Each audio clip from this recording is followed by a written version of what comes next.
Yo, Elliot.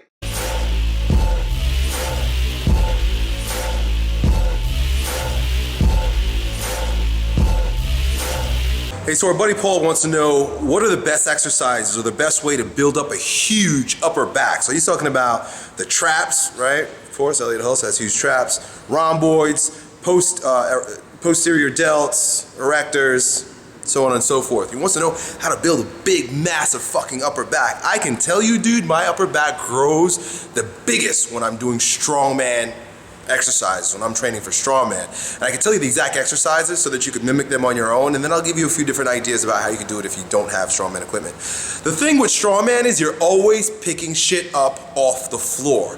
Constantly picking shit off the floor. When you pick stuff off the floor, you're using all the muscles that support your shoulder girdle in being able to maintain its structural integrity. If you got good posture, that's key to it. So you want to maintain that thoracic extension I'm often talking about, all the posture stuff, but that's not the point of this video. Let me just give you a list of fucking exercises. Number one, if you're doing farmer's carries, you will grow huge in the upper back.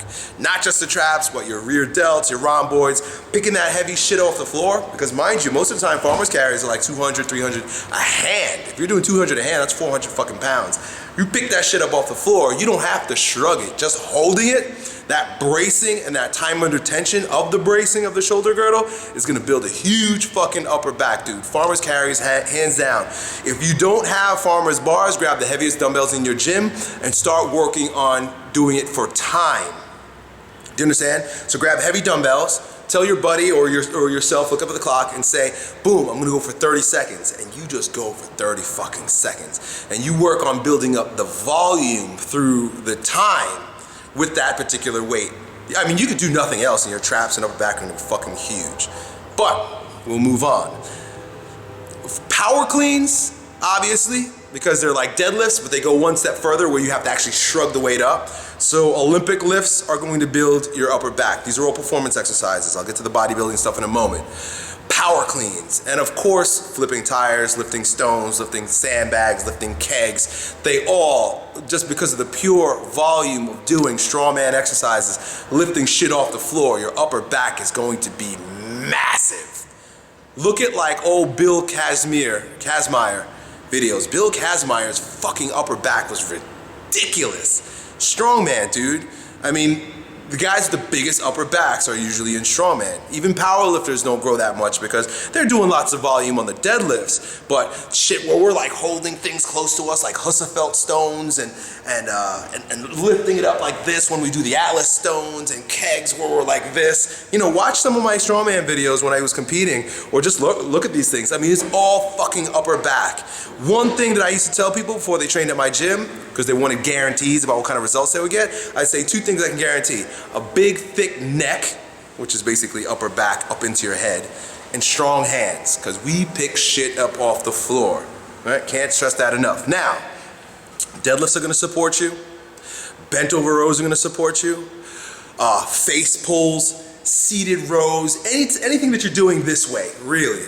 Different variations of picking shit off the floor and going this way. Even upright rows. A lot of people don't like upright rows. If you have healthy shoulders, you can do upright rows. You can do them. We used to do, again, strongman. We used to pull sleds. We grab you've seen this in some of my older videos, we'd grab a chain with a bar on it, so you can, like the handle, and there'd be a sled, and I'd yank it. I'd run backwards and pull it. Boom, boom, boom.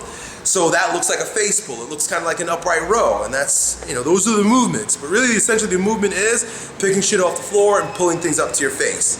This way, this way, this way. Now, the key isn't the exercise so much, because you might not have access to all the shit that I use at my gym. It's the volume. It's the fact that every single workout that I was doing at that time required picking shit off the floor and pulling it to your face. So this kind of is one of those CT Fletcher things where train your biceps every fucking day. Volume, volume, volume, volume, volume, folks. You see, I sound like I'm contradicting myself because I often talk about high intensity, low volume. Depends on what you want. If you want to build mass, you need a lot of frequency, a lot of volume. Do deadlifts multiple times a week with different intensities.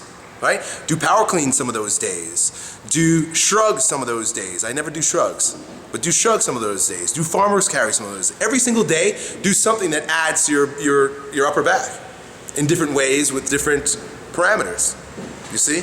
But getting that frequency and volume is key to growing any muscle. Peace. Yo, Elliot.